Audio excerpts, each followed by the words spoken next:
Okay, so today we're diving into something pretty big happening in India right now, Mm-hmm. and that is the e-Shram card for unorganized workers. Yeah. We've got That's this not really detailed article from Indian Souls. okay. It's dated March 25th, 2025, Very recent. and they actually updated it just the next day, so it's really up to date. Oh, wow. We're going to try to break it down for you so that you understand what this card is, who it's for, Right. and why it's being called such a big deal for Social Security in India. Absolutely. I think this e-Shram initiative is incredibly ambitious, and it's really fascinating when you think about the scale of it. Yeah. They are trying to bring in so many workers who haven't really had access to these systems before. Yeah, so let's just start at the very beginning. Okay. What is this card? Yeah. The article says it's a government ID, and they're making it for workers who are in what they call India's unorganized sector. Right. And it seems like it came out of this bigger project called the National Database of Unorganized Workers. The NDUW, yeah. NDUW, exactly. And what's really interesting is that this is the first time they've had a national database like this. Oh, wow. Before, there was no real way to track all these workers, which obviously makes it really hard to give them any kind of consistent benefits. Yeah, I can imagine. The article says it all started back in August 2021. Okay, Ministry of Labor and Employment launched it. makes sense. And they're trying to reach, like, everyone, Yeah. migrant laborers, construction workers, street vendors, people working in homes. So it sounds like the idea is they get all these workers to register, Right.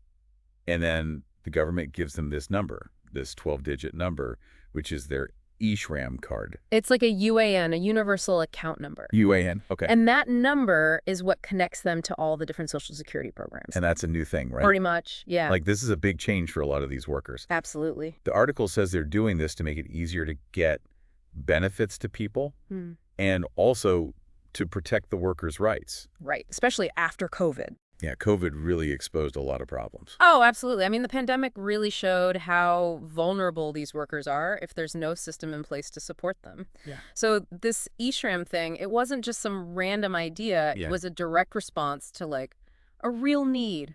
So what's the big picture here? What are they hoping to achieve with this? Well, the article talks a lot about how they want to build this comprehensive national database. Okay. Like one place where they have information on all these unorganized workers from all these different sectors. Construction, agriculture, you said gig workers too, right? Gig workers, domestic workers, pretty much everyone who's not already in a formal system. And then what?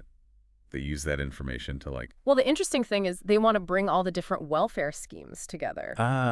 So you know how right now you might have to go to one place for pension information, another for health insurance, another for... Yeah, it can be such a mess. Exactly. They want to streamline it all, have it all in one place. So like a one-stop shop for all these different benefits. Exactly. So much easier for the workers. Okay, yeah, makes sense. And the article talks about how they want to share data securely with different parts of the government. To make sure people actually get the benefits, right? It's exactly what they call last mile delivery. That seems super important. Otherwise, what's the point? And then, of course, there's the whole portability thing. Especially with migrant workers. Right. Imagine you're a worker and you move from, say, Bihar to Delhi for work. Yeah. With this system, your benefits should be able to move with you. So you don't have to start all over again in a new place. Exactly. That UAN stays with you your whole life. And I guess if there's another crisis, like a pandemic or a natural disaster, Right. having this database would help the government reach people who need help. Absolutely. Much quicker and more efficiently. They're really trying to create a system where every worker is included. Yeah, they even say in the article, no worker is left behind. That's a powerful statement. It is. So let's get practical. Oh, okay. Who can actually get this card?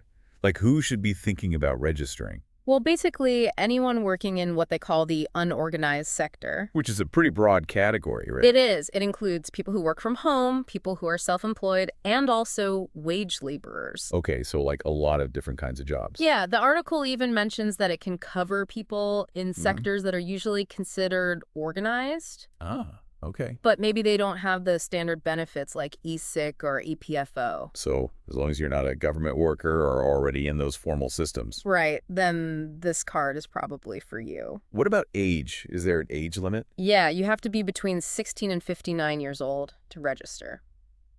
And it doesn't matter if you're male or female or... Nope, it's for everyone. Okay, and you can't be a member of EPFO, e-sick, or NPS, right? Correct. This is specifically for people who aren't already covered by those programs. Do they say anything about how much money you make? They don't give a specific income limit, but they do say that people who are registering generally don't pay income tax. So it's aimed at people who typically have lower incomes. Exactly. It's for those who don't have that safety net of a formal job. So the examples they give in the article really paint a picture. Yeah, like the housemaid, the rickshaw puller, the construction worker, the street hawker. Yeah, it's about giving them some official recognition within the system. Exactly, which then allows them to get the benefits they need.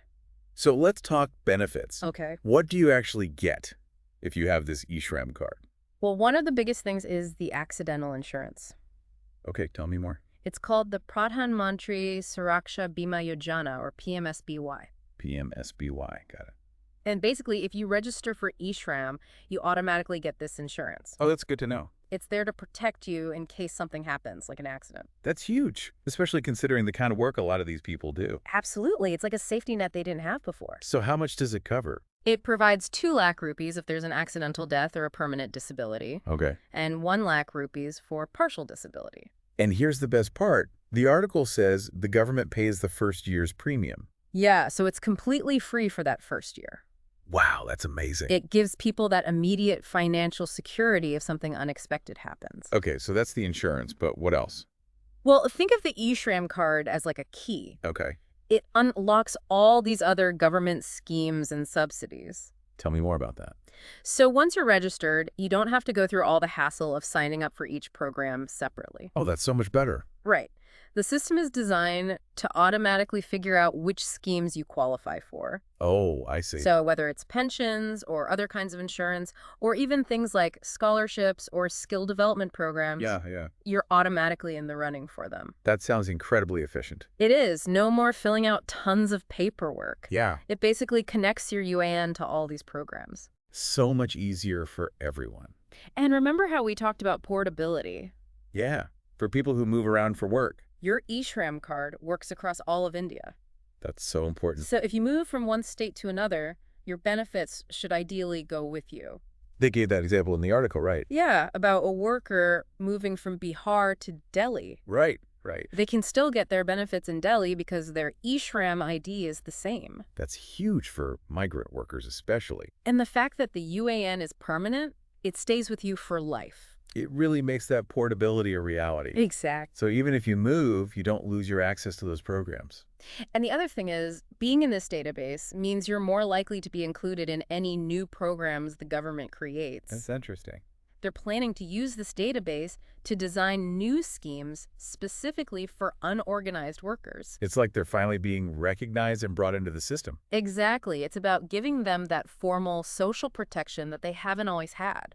Okay, so for someone listening who's like, I want this card. Yeah. How do they get it? How do they register? Well, the process seems pretty simple, and the best part is it's free. Okay, good to know. You can do it yourself online, or you can get help at special centers. So walk me through the online process. Okay, so first, you need to gather a few things. Okay. Your Aadhaar number, obviously. Yeah.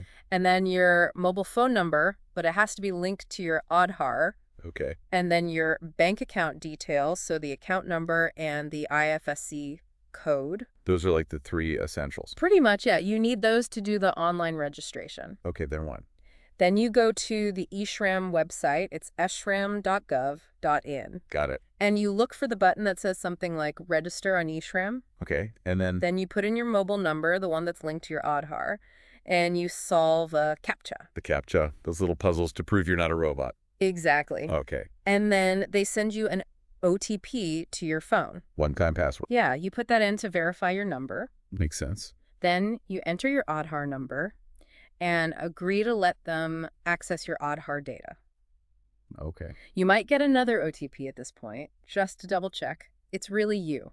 And then a lot of the form should fill itself out automatically. Oh, that's handy. Yeah, they pull the information from your Aadhaar. So things like your name and address. Exactly. Okay. But then you have to add some extra stuff like your date of birth, gender, Okay. your address if it's different from what's on your Aadhaar. Yeah. You can put in your email if you want. It's optional. Okay. Then your marital status, what kind of work you do, your skills, that sort of thing. And then the bank details. Right? Yeah, so they know where to send any benefits. Okay. Then you review everything, make sure it's all correct, Uh-huh.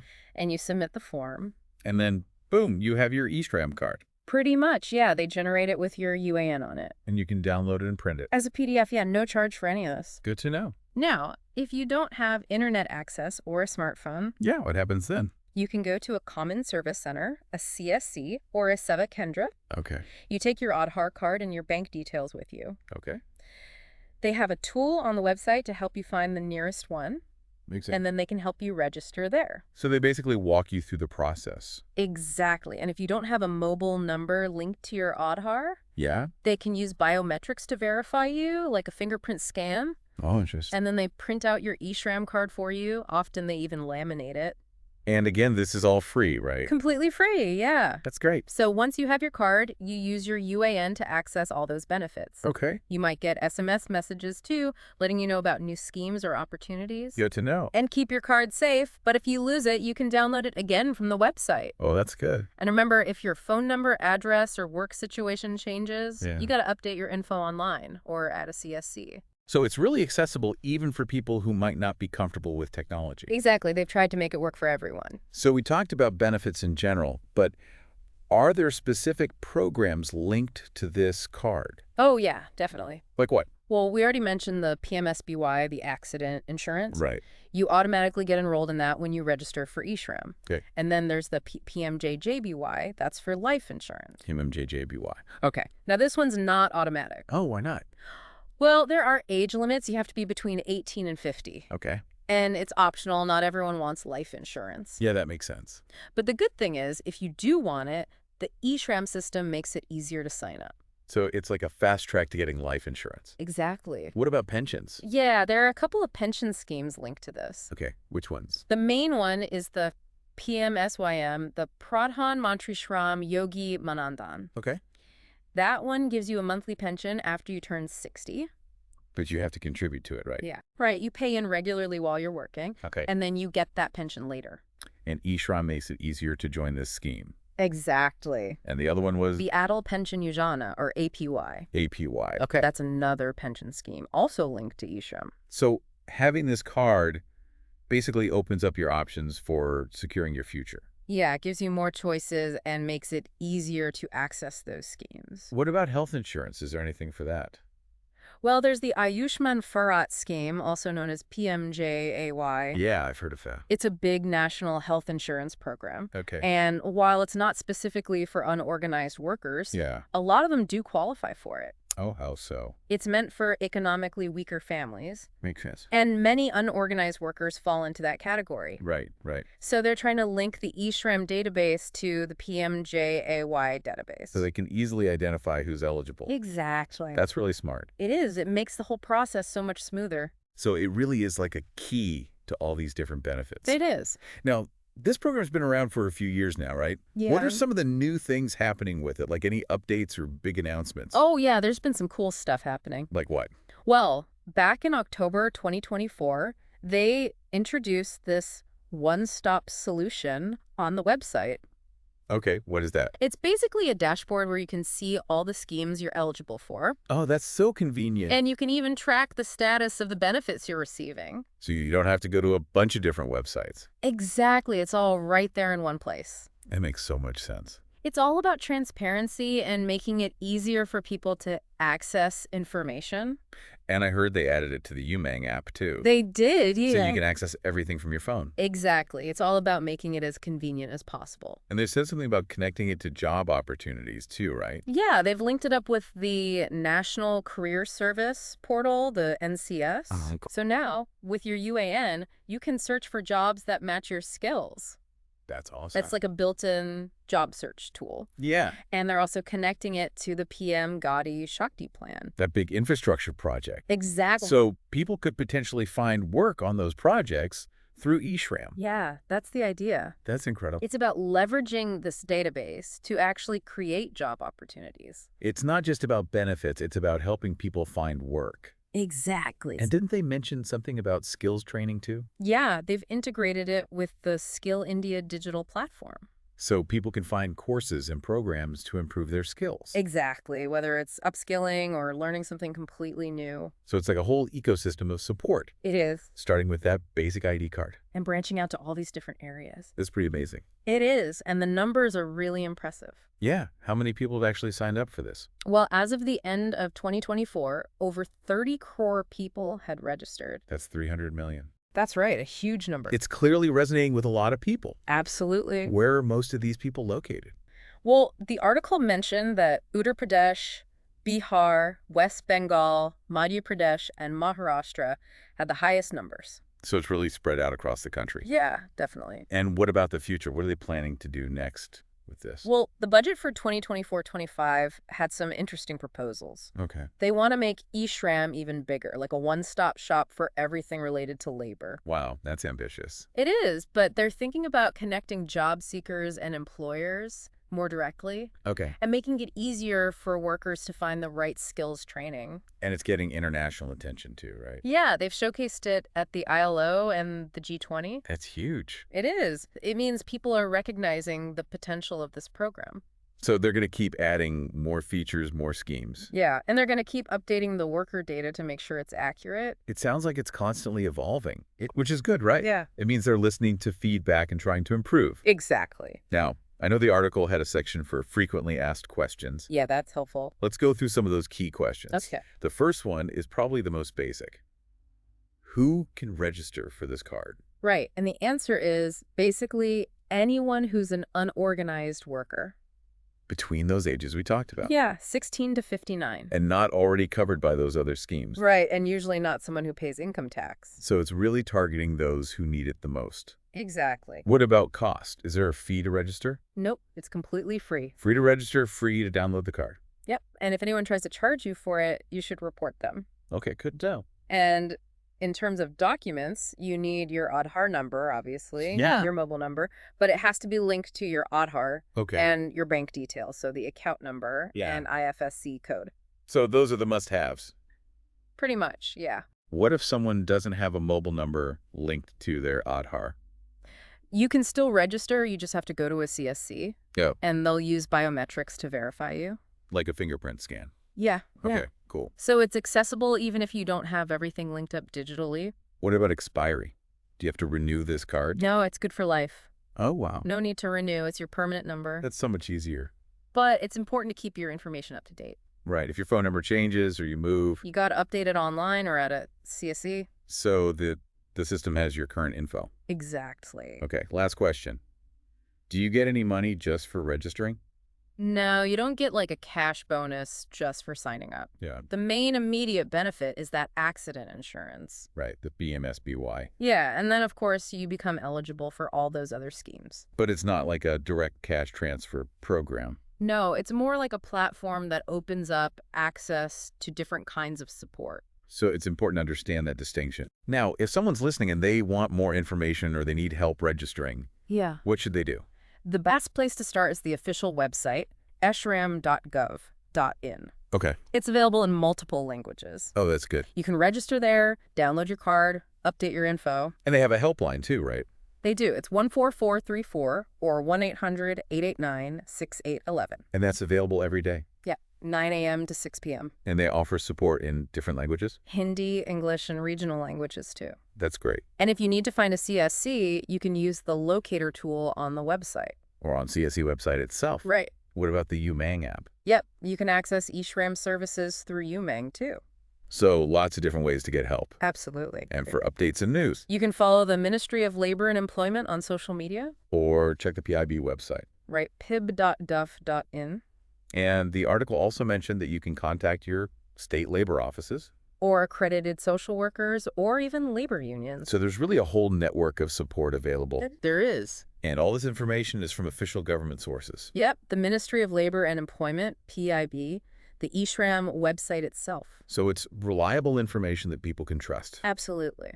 So to wrap this up, what's the biggest takeaway for our listeners? I think the main thing is that this e-Shram card is a really big step forward for unorganized workers in India. Yeah. It's finally giving them access to Social Security benefits that they haven't always had. Like that accident insurance. Exactly. And easier access to all those other government programs. Pensions, skills training, even job opportunities. It's like a whole new world opening up for them. It really is. So if you're working in the unorganized sector, this is something you definitely need to know about. Absolutely. It could make a huge difference in your life. And when you think about how many people are already registered 300 million. That's incredible. and how they're connecting it to all these other services, Yeah, it's amazing. this has the potential to change the whole landscape of social welfare and labor in India. It really does. It's a pretty exciting time. It is. So here's something for you to think about as we finish up today. Okay. With all these changes happening, with this database growing, how do you think this is going to affect things in the long run? Yeah. How will it impact the lives of these workers, and how will it change the way things work in India? That's a great question. It's something to keep an eye on for sure. It is. Thanks for taking this deep dive with us, Absolutely. It's been fascinating. and we'll see you next time. Sounds good.